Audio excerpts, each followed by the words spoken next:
Yes, welcome to Knappily Weekly, where we'll be discussing the most important topics which have occupied your attention to the week and which we have covered in Knappily. The topic that we have chosen today will take you through the world of guns and the smoking debate around it in the United States of America. So the shooting has begun, and let's start the debate.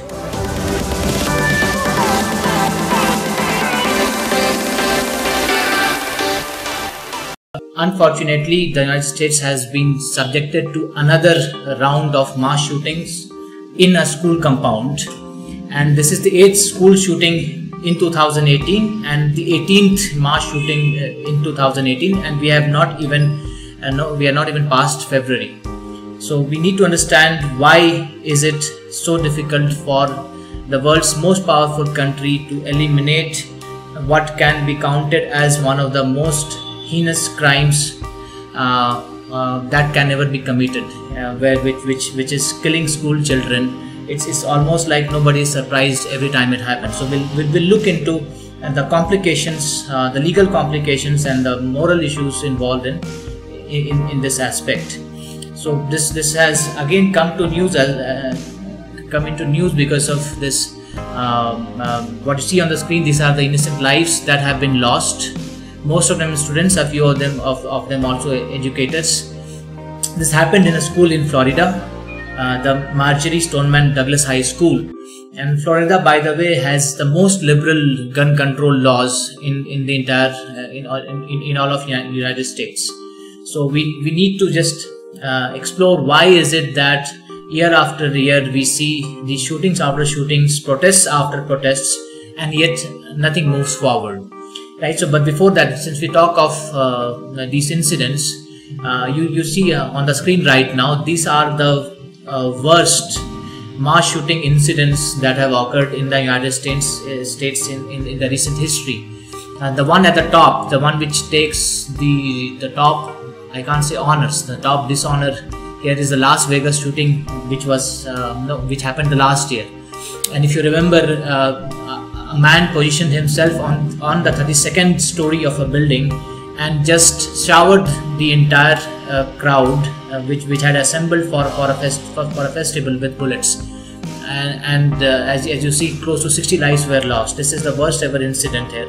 And when we talk about school shootings, Sandy Hook Elementary 2012 was the worst school. It was done in an elementary school, which means all the kids that were killed were less than 7-year-old. 20 kids died. In 2012, Barack Obama, president at the time, he actually wept when he was talking about the incident, and yet nothing happened there. Right now we are discussing. So if you see Parkland High School 2018, that's at number 8. That has become the worst high school shooting incident. So it is so commonplace in the United States that we talk about elementary school shooting, high school shooting. It's almost like the way education structures is based on hierarchies. Even these shooting incidents are there. So what is happening in the United States right now? The two camps have of course got activated. One of course can't stand that such heinous crimes can coexist in the 21st century with such a progressive society. And like this comment made by a survivor of the 1999 shooting at Columbine High School, which has been overtaken by this Parkland High School shooting in Florida right now.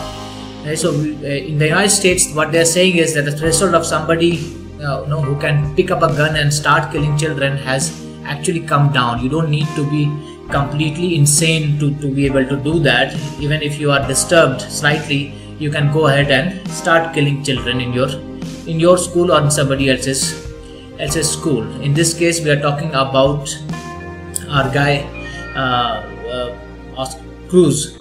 He's the one who has perpetrated the crimes and killed 17 children in his own school from where he was expelled a year ago.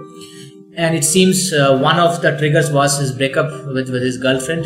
There was a reason he chose Valentine's Day for the massacre.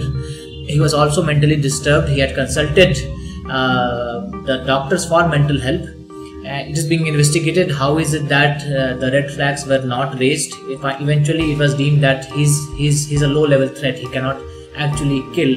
the children. But the point is, and he was expelled from the school anyway, and he came with laden with his gun, and he started shooting at children. The point is, these are the guns that he had in his possession, not secretly. He actually flaunted all these guns on his social media accounts, his Instagram. He actually posed with the guns. He had videos of him posing with the guns. He actually used to shoot in his backyard.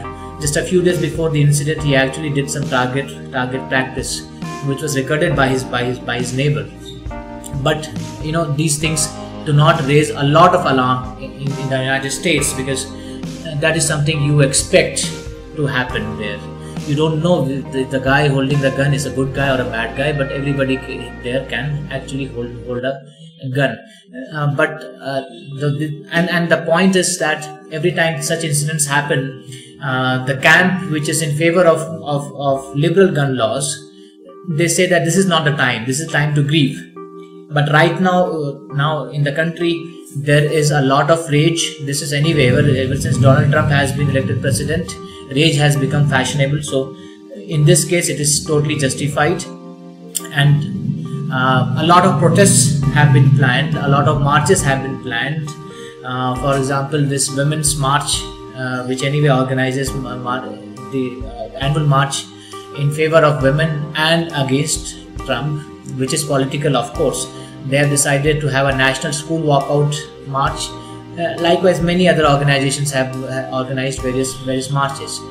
But we can safely guess not much will move beyond these marches. They will make for good media coverage. A lot of emotional statements will be made and have been made by the survivors of the recent shooting. They actually have already marched, saying that enough is enough. We can't let children or mentally unstable people hold a gun and kill us randomly. All these have already started happening, but beyond that, it is unlikely that things are going to move, because this is not, like we have seen, this is not the first time that the country is facing such a situation. And at the crux of it all is what you see on the screen, the Second Amendment of the United States Constitution. Aside from it being grammatically incorrect, if you read it, it doesn't make a lot of grammatical sense, which in any case is one of the reasons why there is so much of controversy around what was the actual intent of the so-called founding fathers of the United States. This amendment was introduced in 1788, and it is a part of the Bill of Rights of the United States Constitution, an integral part. So the logic goes that if it's in the Constitution, it is our right and we should exercise it. Now let's read out the Second Amendment. What does it say? It says a well-regulated militia. We don't have militias anymore. Of course, maybe we can call Taliban a loosely organized militia, but certainly the United States does not have a militia. So a well-regulated militia being necessary to the security of a free state, the right of the people to keep and bear arms shall not be infringed. Each word here is important, and each word here has been debated extensively over the last let's say many decades, especially in the last 3 decades after these mass shooting incidents started impacting the country. Now here the keywords. What are the keywords? Militia, a well-regulated militia. So what's a militia? If we look at, if we consider what was happening in the United States at the time of this amendment being inserted, right? The people had come together to fight the British forces in the United States, and they were proud of that. They had just finished a 5-year war. They had won it, and they were proud of that. So that's what they call militia, voluntary group of people coming together, usually armed. And well-regulated is another thing which is debated, but going by the context of that time, well-regulated simply meant disciplined. It's not regulated by the state, because at that time, quite naturally, the state was only coming up there in the United States, right? So it says it's necessary to the security of a free state. Now the controversy here is, then it moves to the right of the people to keep and bear arms shall not be infringed. The comma is unnecessary, but the comma is again important. They have put unnecessary commas commas here. So right of the people should not be infringed. So of course militia should be armed, but then it says the right of the people to keep and bear arms shall not be infringed. In a way it means that all the people are actually eligible to be a part of the self-regulated militia, but interpreted today it can only mean that the people have the right to keep and bear arms. So this is the second amendment of the United States Constitution, which means that the government of the day cannot stop a citizen of the United States from keeping and bearing arms. And this is the reason why our shooter in this recent case and all the other shooters, they had the arms. Everybody knew they have the arms. They had assault weapons, but nothing could be done about it. It's quite natural to do that, because the Constitution itself allows, and it's a right to be exercised in a sense. So basically what it means is, if you love your country, you should have arms so that you can defend the country. Now in 1788 it made sense, but in 2018 there is a proper army, and the world's most powerful army, the army which has the maximum budget at its disposal, and even though it still complains that the budget is not enough, the world's most sophisticated weaponry. Do the people really need to have arms on their own in their homes? The point is, they already have a lot of arms. Some brief context here. So like I said, this was a part of the Bill of Rights. The Bill of Rights was introduced as an addition to the Constitution of the United States. There were 10 amendments. The first 10 amendments put together, they are called the Bill of Rights. The first amendment is also the most, I would say that is the most important, the most vital of all the amendments.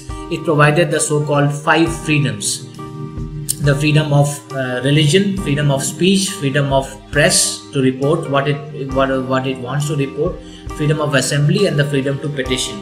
These were the 5 fundamental freedoms granted to the people through the first amendment of the United States. The second amendment is what we have been discussing, and there were 8 more amendments put together. They are called the Bill of Rights. Till date, there have been only 27 amendments in the American Constitution. Only 27 amendments, 10 of which are the Bill of Rights. Now we will come back to these amendments. That's how we will conclude this session. But what is important for you to understand is that there are not many amendments. It is not just any amendment. The second amendment is a part of the Bill of Rights, which was discussed and arrived at, concluded by the founding fathers of the American Constitution. Now, why was it done? It was done because the states were just coming together at the time. All the states had a lot of apprehension, and they did not want to sacrifice the right to have the arms. So what was assured was that every state, let the states be secure about their rights to bear arms, and it's not being taken away. So that was the context under which this happened. So here we are, Second Amendment, Bill of Rights. It entitles an American right now in 2018 to keep and bear arms. But was there something more to it than what has been made out to be by those who want to have more guns and more powerful guns, and they like to flaunt guns? Even the American president is a big fan of Trump's. He absolutely loves guns. There are many photographs you will find of him flaunting the guns during his campaign. It's also political, because those who are into the lobby groups, right? The gun lobby groups are very powerful, and they manage to get votes for those who say we support the Second Amendment. Now the debate around this is, first of all, is the wording of it. Is it, when you focus on the militia, you can't say that every citizen has the right to keep and bear arms.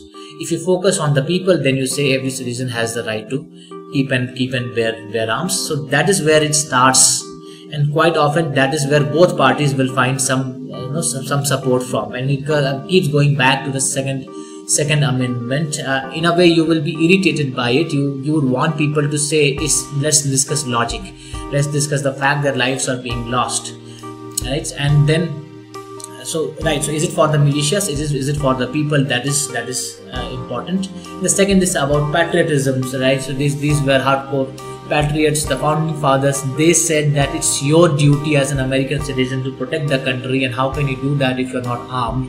Therefore, arm yourself, and when the time comes, defend the country, right? So even the good guys have to have guns. They cannot fight the bad guys without the guns. So that's as simple as that. Bad things happen, but bad things cannot be prevented either. Those who want to kill will kill anyway, right? So how is it going to make any difference? And how do we know that so many incidents have not been prevented? Many incidents probably would have been prevented just because they are good neighbors with arms. They are communities, watchdogs who keep a track on who. Because they're armed, they don't need to have the police come for their protection. So maybe it's a more secure state. How do we know that? Right, so this entire debate is not resolvable, but it eventually goes back to the semantics. It eventually goes back to the fact that it's an integral part of the Constitution of the United States, which is sacrosanct, and of course the emotional appeals to patriotism and the spirit of the founding fathers. So it just goes there. What is often forgotten is the context. We are talking about the end of the period at the end of the 18th century, and when they talked about arms. They were talking about arms such as the one you are seeing on the screen right now, which took time to load, which was difficult to fire, more difficult to aim at people, and most likely you would at that. If you were in that era, you would have found it better to murder people with your bare hands than to actually take arms and aim at people and shoot and kill. But what happens right now? So this is what they wanted, and right now you can have all kinds of assault weapon. You can kill, like the Las Vegas shooting. It was unbelievable that somebody could walk in with so much of ammunition, so many guns on the 32nd floor with a telescopic arrangement, just aim at people like they were sitting ducks from that floor, right? So in 1788, it would not have been possible for the founders to actually imagine that arms can look like that and arms can work like that. So do we need to actually relook into the entire logic of allowing citizens to have guns, right? So or should we be just purists that if it's in the Constitution, it's not negotiable, right? So that's about that. In the United States, you can just go and shop for guns, whatever color you like. You choose the ammunition, of course, depending on your interest. You can do your target practice. You can be certified by various courses there.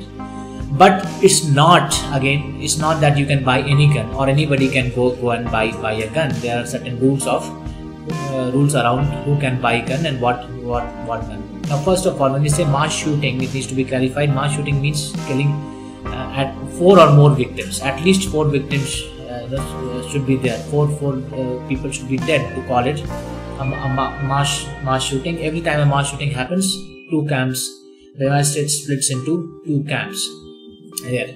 Now, there is a Gun Controls Act of 1968 which regulates. Now, this is again used by those who support the Second Amendment. It says it's regulated by an act. It's not that anybody can go and buy any kind of gun.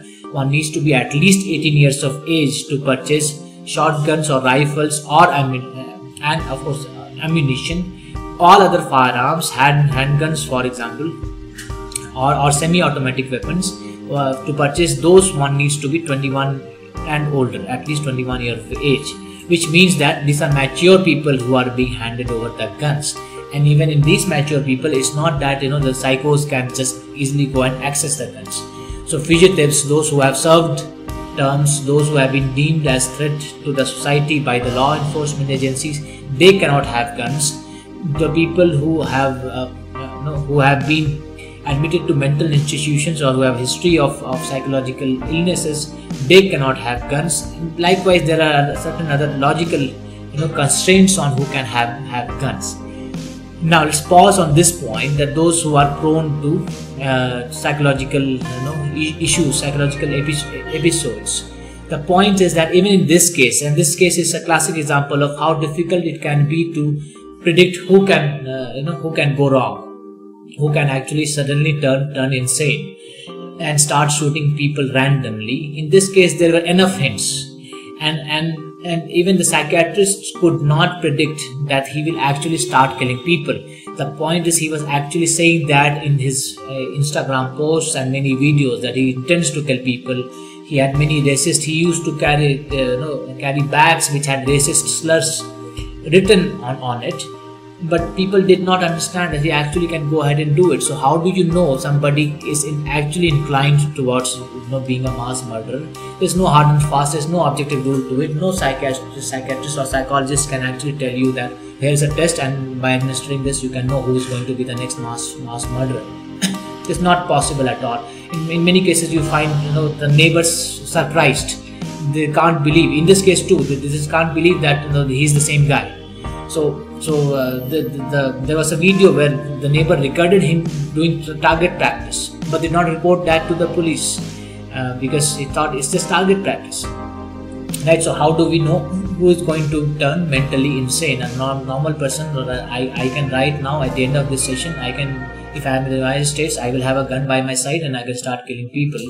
Who knows what I am up to in my mind. Right? And also the point is that it's very easy to purchase weapons there.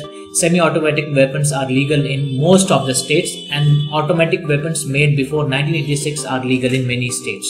So you can have weapons easily accessible which can kill many people in one go.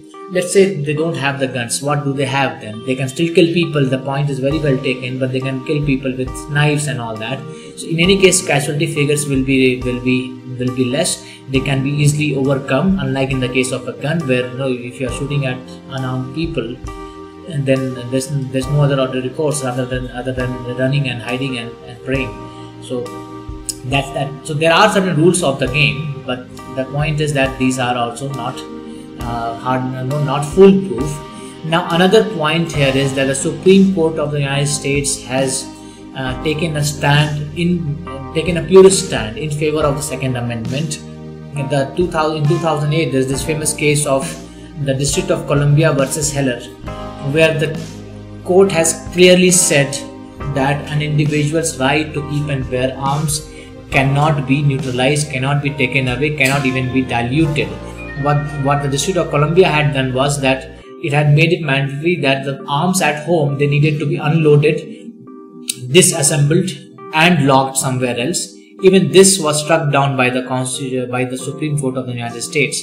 So not only is it constitutional, it also has the backing of the Supreme Court, which is the ultimate arbiter of the legality of everything. So that makes it. But of course, the court had said that dangerous weapons should not be allowed. It was very vague, but they more or less said that dangerous weapons should not be allowed. Now the point is, what's a dangerous weapon, right? Is a tank a dangerous weapon?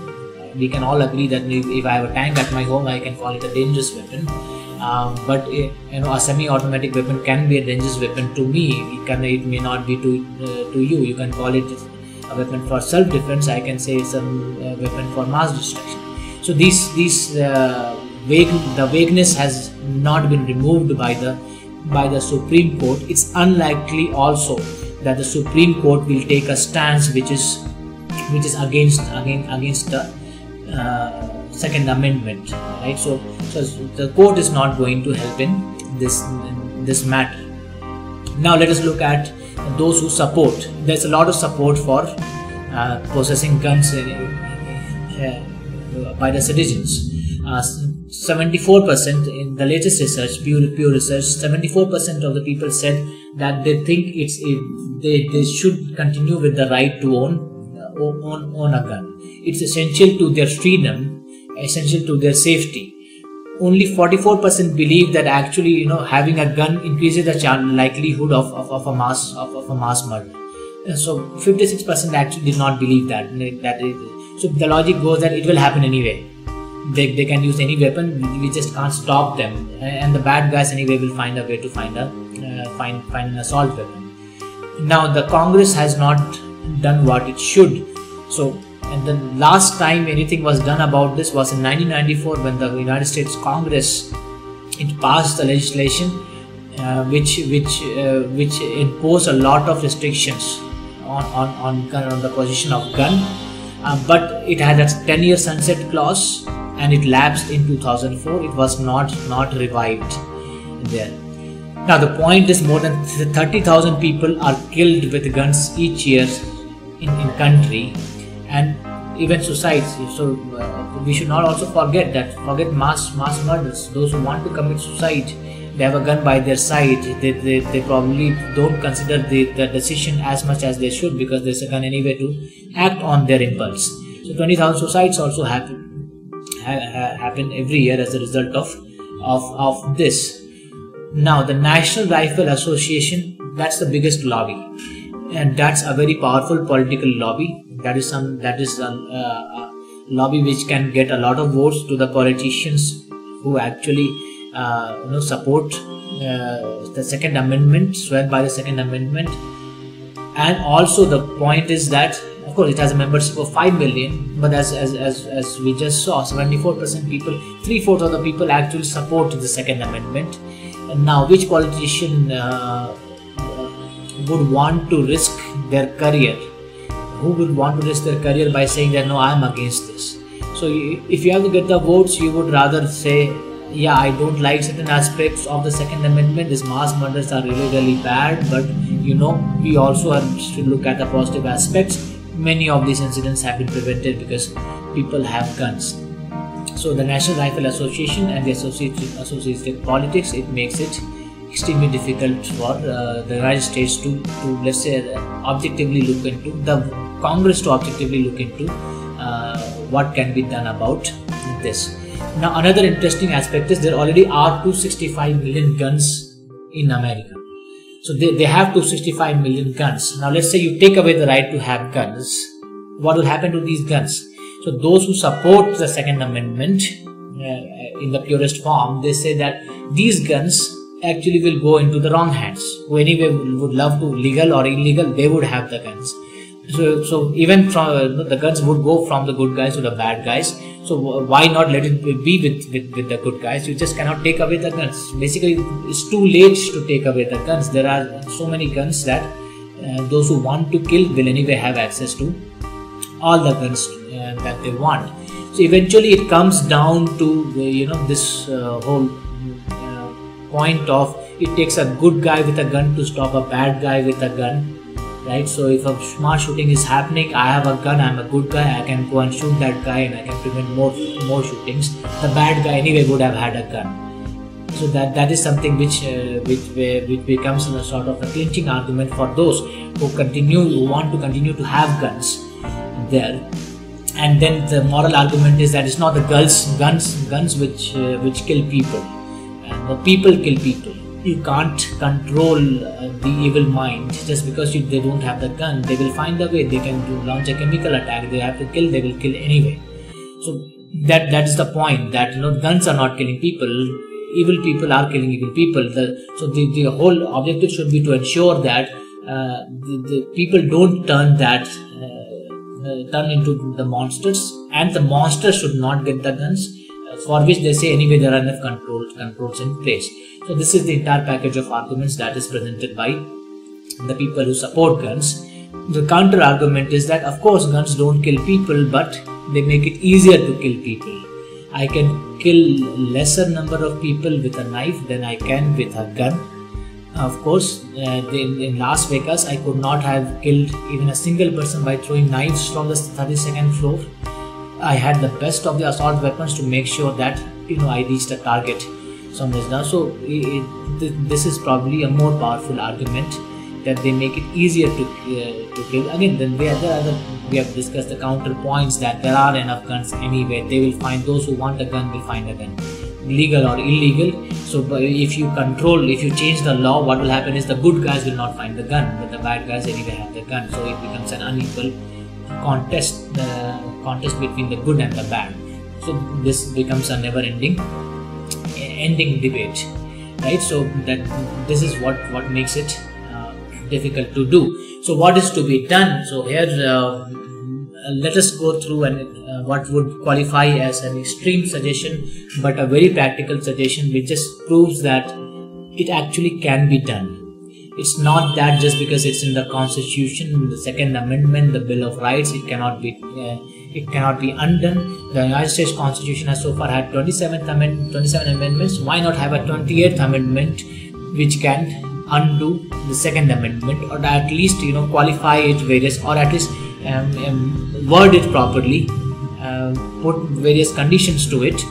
Most likely, the advocates of gun control would say, get done with this whole system of allowing people to have arms.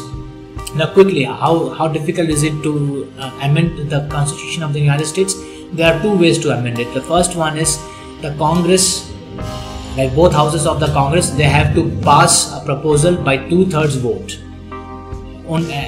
Then it becomes a formal proposal for amendment. Or there is another process which has not been used so far, that is of calling the National Convention. And a National Convention can be called by when 2/3 of the state legislatures they request for it. Then the National Convention can be called, which has not been used so far. Now there is a precedent for amending this. So what happens after proposal? Ratification happens. If 3/4 of the state legislators they ratify the Constitution, then the Constitution stands amended.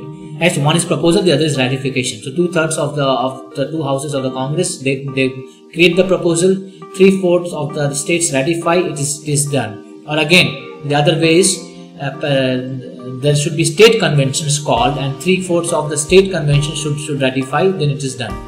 Now there has been one precedent there. The 21st Amendment repealed the 18th amendment which was on prohibition. So one amendment has been used to repeal the other amendment. We have seen that happen already. So there's no reason why the 28th amendment, there cannot be a 28th amendment to repeal the Second Amendment.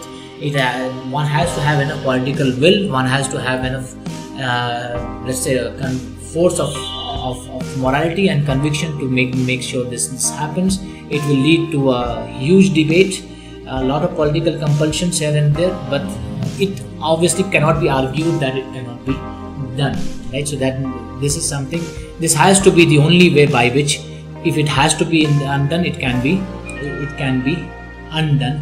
Because somehow I find it extremely odd that that the most progressive country of the world still debates about whether they want to change something which was agreed upon more than 2 centuries, right, 230 years ago.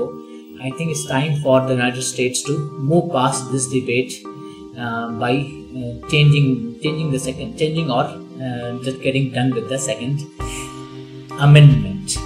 So that is what we wanted to discuss here. Right, thank you. Yeah, so if you like the video, please subscribe to the YouTube channel. There will be more such videos coming. Unfortunately, since I'm sitting in India, I can only flaunt this gun. If you're not subscribing, then I basically can't do anything. So I can just show this gun to terrorize into subscribing. Please do it. More interesting videos coming up. We look into all the feedback that you mail to Knappily, and we have plans in place. Of course, be regular with Knappily, but we will be flooding you with a lot of interesting and informative and knowledgeable videos in the coming years.